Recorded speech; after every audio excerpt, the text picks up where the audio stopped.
नमस्कार, स्वागत है आपका हमारे खास कार्यक्रम गौ दर्शन में और मैं हूं आपके साथ आयुष। जी हां, सुदर्शन न्यूज की खास मुहिम गाय बचाओ राष्ट्र बचाओ और इस पूरे कार्यक्रम के तहत हम ऐसी शख्सियत को आपके बीच लाते हैं जिन्होंने अपना पूरा जीवन गाय के जीवन को बचाने को लेकर समर्पित कर दिया। तो आज इसी कड़ी में हमारे साथ हमारे स्टूडियो में दो खास मेहमान मौजूद हैं। आइए मैं आपका उनसे परिचय करवा देता हूं। सतीश कुमार जी हैं आप अध्यक्ष हैं गौ रक्षा दल पंजाब के। इनका मैं बहुत बहुत स्वागत करता हूं। सतीश जी, आपको बहुत बहुत स्वागत है हमारे स्टूडियो में। इसके अलावा गुरप्रीत सिंह हमारे साथ हैं स्टूडियो में मौजूद। आप भी गौ रक्षा दल के महासचिव हैं, आपका भी मैं बहुत बहुत स्वागत करता हूं। और आप दोनों वो शख्सियत हैं जिन्होंने गौ रक्षा दल के तहत बहुत सारी गायों को बचाया है। तो आपका जीवन अगर ये कहा जाए कि गौ की रक्षा में ही पूरी तरीके से समर्पित है तो गलत नहीं होगा। सबसे पहले मैं सतीश कुमार जी की तरफ आता हूं। सतीश जी, 25 साल का आपका एक लंबा अनुभव रहा है। किस तरीके का अनुभव है? आप दर्शकों के साथ कुछ बांटना चाहेंगे, किस तरीके से आपने गायों को बचाया है? मैं दर्शकों को बताना चाहूँगा, जो गाय बचाने में आनंद है, मैं समझता हूँ कोई भी पूजा, कोई भी पाठ, कोई भी मंदिर इसके सामने कुछ भी नहीं है। हम सभी को गाय की रक्षा करनी चाहिए। मैं समझता हूँ गाय को कसाई से बचाने के लिए लड़कर ही गाय को बचाया जा सकता है, ना कि उसको हाथ जोड़ करके कसाई की मिन्नतें कर करके गाय को बचा सकें। हमारा जो अनुभव है, गाय की रक्षा करने के लिए हमें कसाईयों के खिलाफ हथियार बंद होना पड़ेगा, हथियार उठाना पड़ेगा, तभी कसाई गाय को मारना छोड़ेंगे। जी, आपने बहुत सारे आंदोलन किए हुए हैं, इस गायों को आपने बचाया भी हुआ है। मैं थोड़ा जानना चाहूंगा, ये जो आपका गौ रक्षा दल है, आखिर ये किस तरीके से काम करता है? गौ रक्षा दल का जो सदस्य है वो किस तरीके से कार्य करता है, किस तरीके से गायों को बचाने में अपना योगदान देता है? गौ रक्षा दल का हर जवान, जब हमें कोई इन्फॉर्मेशन होती है, आधी रात का समय हो, वो सभी लोग बिस्तर छोड़ करके अपने अपने रास्ते पर कायम हो जाते हैं। गाड़ी को, जो गाय की गाड़ी कसाई जो हमेशा आधी रात के समय के बाद ही वो तस्करी का काम करते हैं, उनको आधी रात के समय ही सभी जवान रास्ता रोक करके उसका किसी भी तरीके से, चाहे इसमें ट्रक का नुकसान हो, चाहे हमारे गौरक्षक का नुकसान हो, किसी भी कीमत पे गाय को बचाते हैं। जी जी, अब मैं गुरप्रीत सिंह की तरफ भी आ जाता हूं। गुरप्रीत जी, आप महासचिव हैं गोरक्षा दल के, आप भी बड़ा लंबा आपका अरसा रहा है, आप इससे जुड़े हुए हैं। आपका अब तक का अनुभव किस तरीके से रहा है? हम चाहेंगे कि हमारे दर्शकों के साथ आप उस चीज़ को शेयर करें।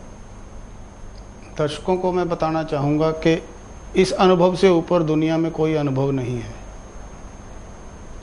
गाय की जान बचानी जो अनुभव है, उसके ऊपर कोई भी अनुभव आपको आनंद नहीं दे सकता। और जैसे कि सतीश जी ने अभी बताया है कि किसी से हाथ जोड़ के या किसी से मांग के गाय की जान नहीं बचाई जा सकती। गाय को बचाने के लिए हमें हथियारबंद संघर्ष इन कसाईयों के खिलाफ करना ही पड़ेगा। जी, गौ रक्षा दल पिछले 25 साल से इनके साथ जो लड़ रहा है, और लड़के ही हम लोगों ने इनसे लाखों गाय जो है वो छुड़वाई है। जी, तो जब भी कभी, जिस भी समय गौ रक्षा दल को कोई सूचना उपलब्ध होती है कि कहीं से कोई गौ तस्करी हो रही है, तो सभी यूनिट गौ रक्षा दल के एकदम से अलर्ट पे आ जाते हैं और अपने अपने मोर्चे पे सब डट जाते हैं। किसी भी हालात में, किसी भी तरीके से उस गाड़ी को रोक के उस गौ माता की रक्षा की जाती है। यही गौ रक्षा दल का उद्देश्य है जी, कि जिस गाय को कसाई लेके जा रहा है, उस गाय को किसी भी कीमत पे हमने जाने नहीं देना, भले हमारी जान जाती है तो जाए। जी, जान की कीमत लगा के उसको बचाना है, क्योंकि गाय से आपका विशेष लगाव है, होना भी चाहिए। सतीश जी, आपकी तरफ भी मैं एक बार फिर से आ जाता हूं। ये जो सरकार की तरफ से जो कानून बनाए गए हैं कि आप गौ हत्या नहीं कर सकते, क्या आप देखते हैं कि इसमें कहीं ना कहीं कुछ कमी है? आप मानते हैं कि एक बड़ा सख्त कानून होना चाहिए जिससे लोग डरें और ये जो गौ हत्या है उस पर पाबंदी लग सके? मैं दर्शकों को बताना चाहूँगा, इस कानून में सबसे बड़ी जो कमी है वो स्टेट वाइज कानून है। ये कानून पूरे देश में लागू होना चाहिए। अगर पूरे देश में लागू होता है तब इसका हमें कुछ लाभ मिल सकता है, क्योंकि कई स्टेट्स हमारे देश में ऐसी है जहाँ पर गौ हत्या का कानून नहीं है। जो कसाई लोग हैं वो दूसरी स्टेट से गाय को उठा करके उस स्टेट में जाकर के काट देते हैं। जी जी। अच्छा, गौ हत्या के पीछे आप प्रमुख वजह क्या देखते हैं? क्यों इतनी ज्यादा तादाद में गौ हत्याएं बढ़ती चली जा रही हैं? अगर आप आंकड़ों के हिसाब से देखिए तो दिन प्रतिदिन मुझे लगता है कि वो बढ़ ही रहा है, उसका ग्राफ गिर नहीं रहा। तो इसके पीछे अगर मैं कारण आपसे पूछूं तो क्या आप देख पाते हैं? इनके पीछे जो कारण है, एक तो पैसा है जी। कसाई को बहुत बड़ी रकम गाय से मिलती है। एक गाय जो पंजाब से उठाई जाती है, कलकत्ता में जाकर के उसकी कीमत 1.5 लाख के करीब हो जाती है। दूसरी बात, इस काम को करने वाले ज़्यादा लोग मुसलमान कौम के हैं जी, जो जिन्हों का धर्म ही हमारे धर्म के काम उल्ट करना है जी। अगर हम गाय की पूजा करते हैं तो उन लोगों ने गाय को काटना है। ऐसा नहीं होना चाहिए। हम सभी धर्मों की इज्जत करते हैं। मैं मुसलमान भाईचारों को भी संदेश देना चाहूँगा, उन्हें भी हमारे देश में रह करके हमारे धर्म की इज्जत करनी चाहिए। जी। गुरप्रीत सिंह, आपके पास भी मैं आता हूं। ये जो एक पूरा ये जो गोरख धंधा है, ये जिस तरीके से लिप्त हैं, इसमें लोग तमाम तरीके की जो इसके पीछे एक तर्क दिए जाते हैं कि बड़ा पैसा मिलता है सारे धंधे को करने में, बिजनेस को करने में। आप इसके पीछे कहीं प्रशासन को भी लिप्त पाते हैं कि प्रशासन की भी कहीं ढील है या वो भी इसमें सम्मिलित है, इस वजह से इतना बड़ा ये जो एक पूरा उद्योग बना रखा है गौ हत्या का, वो इतने आराम से चल रहा है? प्रशासन की ढील नहीं कह सकेंगे, प्रशासन की पूरी मिली भगत है जी। हमारे पूरे नेता लोग इनके सामने झुके हुए हैं। कसाई इनको मोटा पैसा देते हैं। ये कानून जो है उसको सख्त नहीं होने देते, उसको नरम रखा हुआ है उनके लिए। और पैसे की जो अभी बताया ही है कि इतनी जो इसकी कीमत वहाँ इनको वसूल होती है। और दूसरा, हमारे देश की एक कृषि प्रधान देश है और हमारे देश की अर्थव्यवस्था पे चोट की जा रही है जी। ये जो मल्टीनेशनल कंपनियां हैं, खाद लेके आ रही हैं, दवाएं लेके आ रही हैं जी। आज से पहले किसान 10-20 साल पहले से किसान कब आत्महत्या करता था? तब हमारे खेतों में बैल चलते थे, घरों में देसी गाय होती थी, उनका गोबर उनका मूत्र खेतों में जाता था, हमारे खेत जो थे अन्न उगलते थे जी। आज दवाएं डाल डाल के हमने उस जमीन को बूढ़ा कर दिया है जी। उनकी खाद उनकी दवाएं नहीं बिकेंगी, ये उनकी भी एक बहुत बड़ी साजिश है।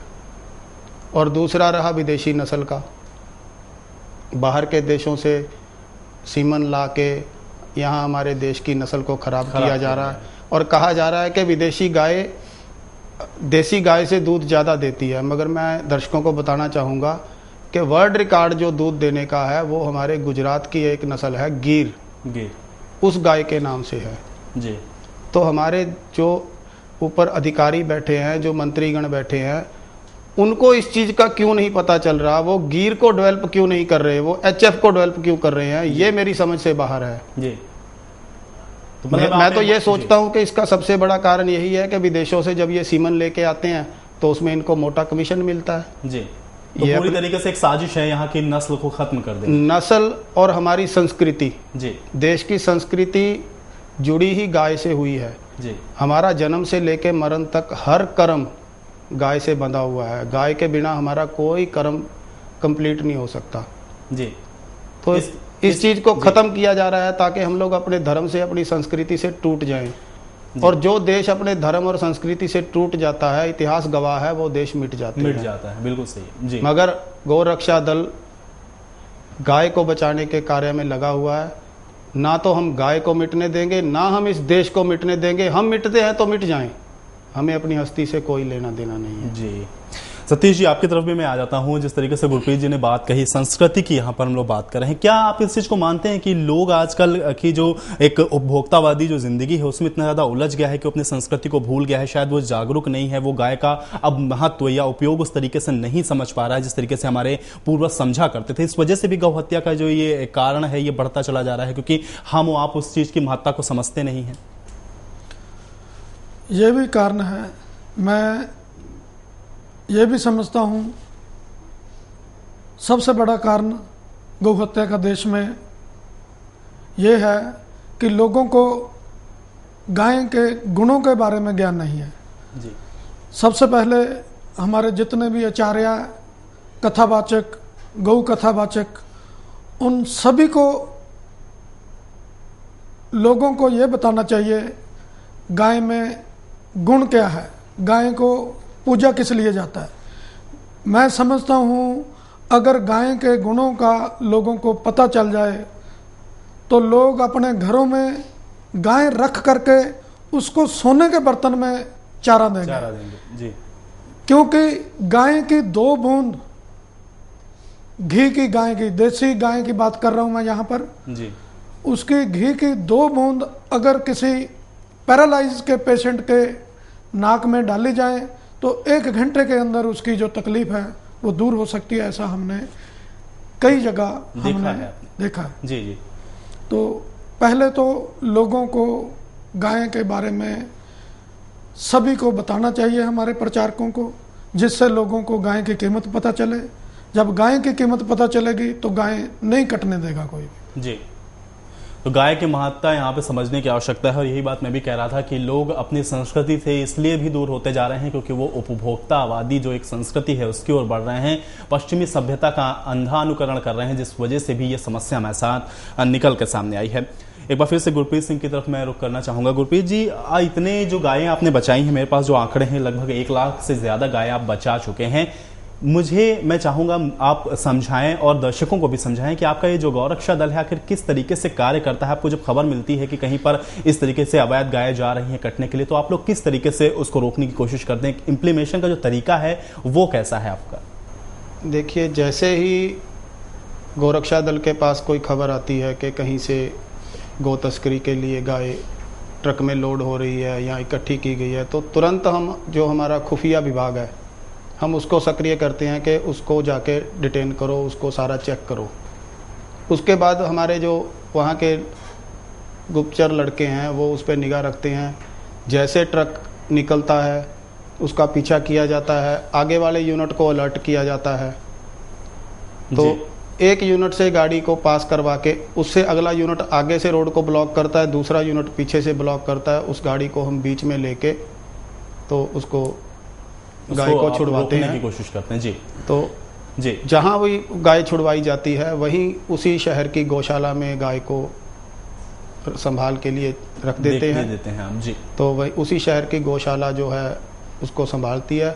यदि किसी शहर में या किसी गौशाला में ऐसी व्यवस्था ना हो कि वो एकदम से 20-50 गाय संभाल सके, तो गौरक्षा दल की अपनी एक गौशाला जो राजपुरा में श्री कृष्ण गोपाल गौशाला के नाम से है, तो हम उनको वहाँ शिफ्ट कर लेते हैं और वहाँ उनकी देखभाल की जाती है। जी। अच्छा, आपने श्री कृष्ण गोपाल गौशाला की बात करी, मैं चाहूँगा कि इसके बारे में भी आप बताएं हमारे दर्शकों को, किस तरीके की गौशाला है, कितनी गायें हैं वहाँ पे, किस तरीके से रख रखाव होता है उनका वहाँ पर?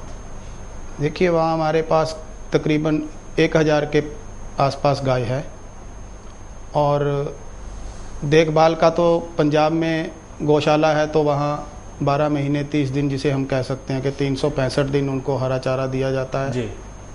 और खाने पे पानी का उनका पूरा प्रबंध है, शेड बने हुए हैं, सेवादार लगे हुए हैं, और गौरक्षा दल के जो कार्यकर्ता हैं वो भी सुबह शाम आके वहाँ पे एज ए वॉलंटियर सेवादार के तौर पे वो वहाँ पे उनकी सेवा करते हैं जी। और जो बीमार गाय हैं उनके लिए अलग से हॉस्पिटल बना हुआ है, जहाँ अपनी तरफ से एक डॉक्टर रखा हुआ है हम लोगों ने, कि जो भी कोई बीमार गाय है उसकी उसका अलग से उपचार किया जा जी, सके। बिल्कुल। सतीश जी, ये जो गाय के जो प्रोडक्ट हैं, हमने देखा इन दिनों मार्केट में काफ़ी आए भी, बड़ा कोशिश भी करी गई इस चीज़ों को कि हाँ उसको मार्केट में बेचा जाए। उसकी भी आप मानते हैं यहाँ पे आवश्यकता है कि अगर गाय के प्रोडक्ट को लोगों के सामने सही तरीके से पेश किया जाए, ये लोगों को समझाया जाए कि जो गौ प्रोडक्ट हैं ये केमिकल प्रोडक्ट से ज़्यादा बढ़िया हैं, और लोगों को समझ में आ जाए, गाय की उपयोगिता बढ़ेगी तो गौ हत्या अपने आप कम हो जाएंगी। हाँ, मैं इस चीज़ को भी समझता हूँ। अगर हर गौशाला गाय के प्रोडक्ट बनाए और प्रचार करे इसके बारे में, तो गौशाला चलाना भी बहुत आसान हो जाएगा, किसी पे डिपेंड नहीं रहेगी और गाय की जान भी बचेगी इसमें। तो जो गाय के प्रोडक्ट हैं, अगर ये लोग इसको यूज़ करते हैं, चाहे वो घी है, चाहे मक्खन है, चाहे धूप है, चाहे अगरबत्ती है, चाहे उसका मूत्र है जी, तो मैं नहीं समझता किसी दूसरी दवाई की जो आवश्यकता पड़ेगी। देखना होगा। बहरहाल लंबी लड़ाई जी, माफी चाहूंगा आपसे, हमारे पास समय की थोड़ी कमी है। आप हमारे स्टूडियो में आए, हमारे साथ जुड़े, इसके लिए आपका बहुत बहुत धन्यवाद। सतीश जी, आप भी हमारे साथ स्टूडियो में आए और जुड़े और अपने इस गौरक्षा दल के बारे में इतनी सारी जानकारियां दी, इसके लिए आपका बहुत बहुत धन्यवाद। तो बहरहाल आज की हमारी इस खास पेशकश में इतना है, लेकिन दर्शकों से मेरा अनुरोध सिर्फ यही है कि आपको ये चीज खुद अपने स्तर से समझनी होगी कि जब तक आप नहीं जगेंगे, जब तक आप खुद इस मुहिम का हिस्सा नहीं बनेंगे, तब तक देश में ये गौ हत्या पे प्रतिबंध नहीं लग पाएगा। तो आज की इस खास पेशकश में फिलहाल इतना ही। मुझे दीजिए इजाजत और आप बने रहिए सुदर्शन न्यूज के साथ। जय हिंद।